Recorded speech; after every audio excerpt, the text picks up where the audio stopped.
Hello, my name is Nicole Semick. I am the Interim Financial Wellness Coach here at St. Philip's College. Today we are going to be talking about budgeting basics. Before we jump in, what is financial literacy? Financial literacy is the possession of the set of skills and knowledge that allows an individual to make informed and effective decisions with all of their financial resources. There are 5 pillars of financial literacy. The first one is earn. Understand your pay and benefits to make the most out of what you earn. The second is protect. Take steps to safeguard yourself in case of unexpected emergencies, which can be very costly. This includes accumulating an emergency savings fund and making sure you have the insurance that you need. Third one is borrow. Borrowing money enables essential purchases like going to college or buying a home. When considering taking on debt, make sure you are prepared to manage it.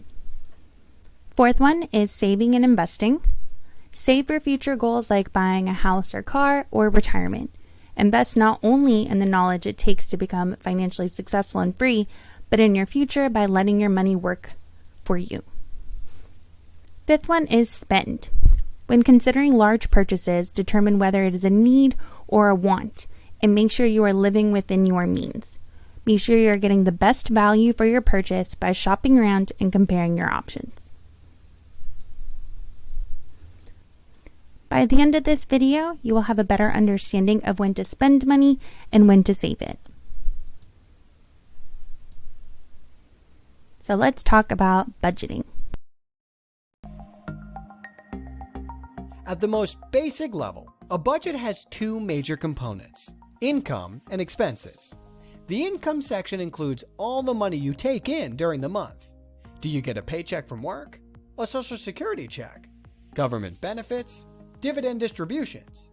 That weekly gig on the side at the local concert hall? Cash tips from your waitressing job?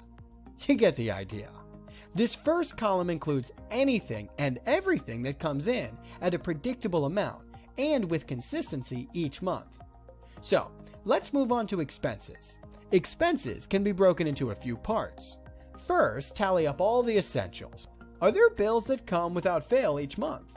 Your home payment, whether it be rent or mortgage, utilities, and perhaps a car payment.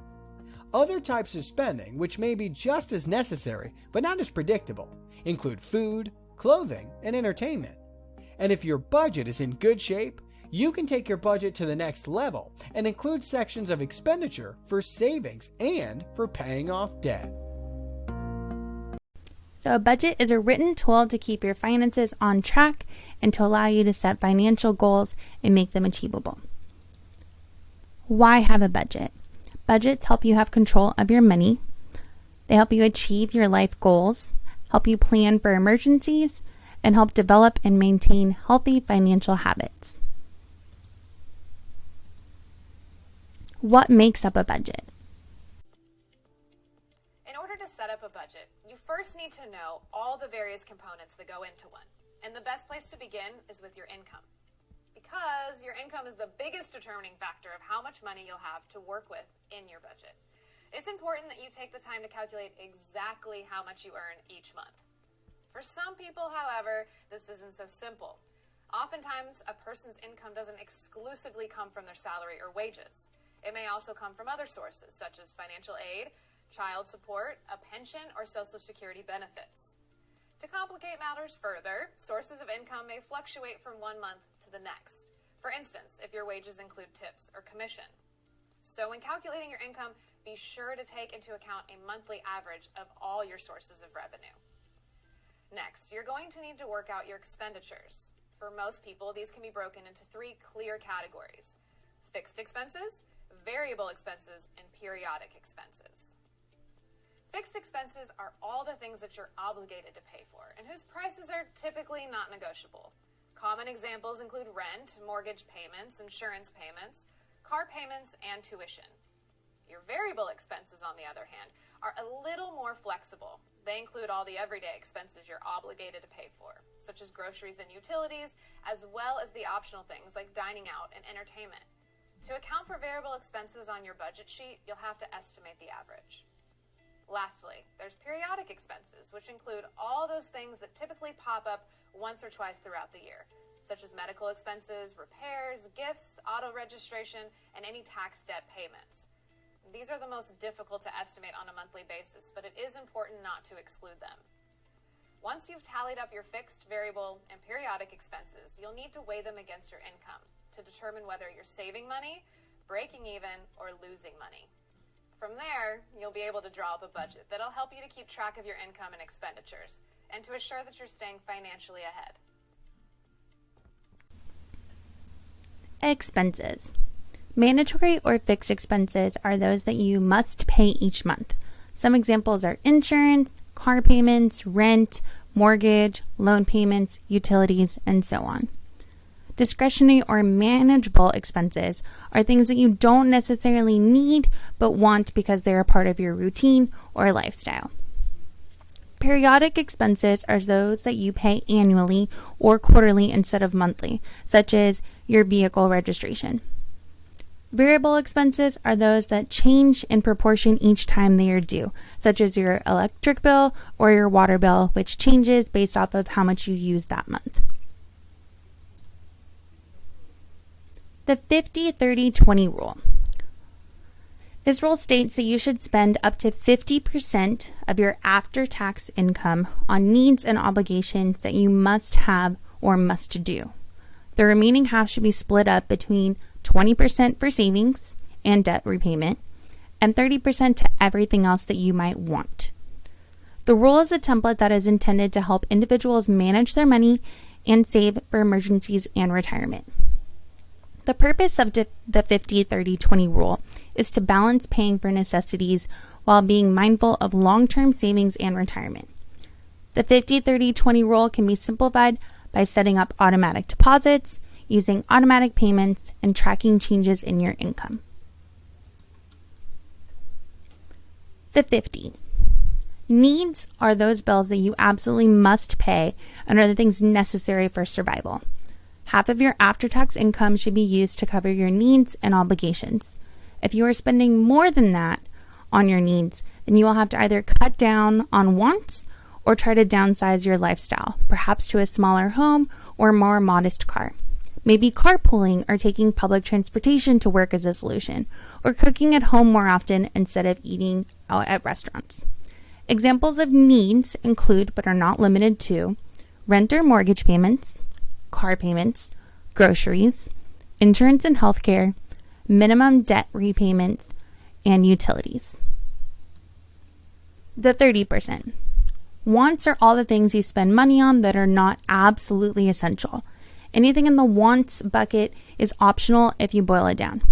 You can work out at home instead of going to the gym, cook instead of eating out, or watch sports on TV instead of getting tickets to the game.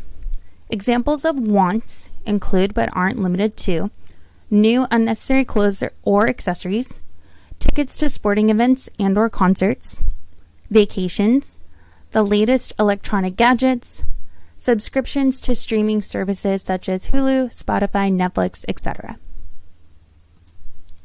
The 20%.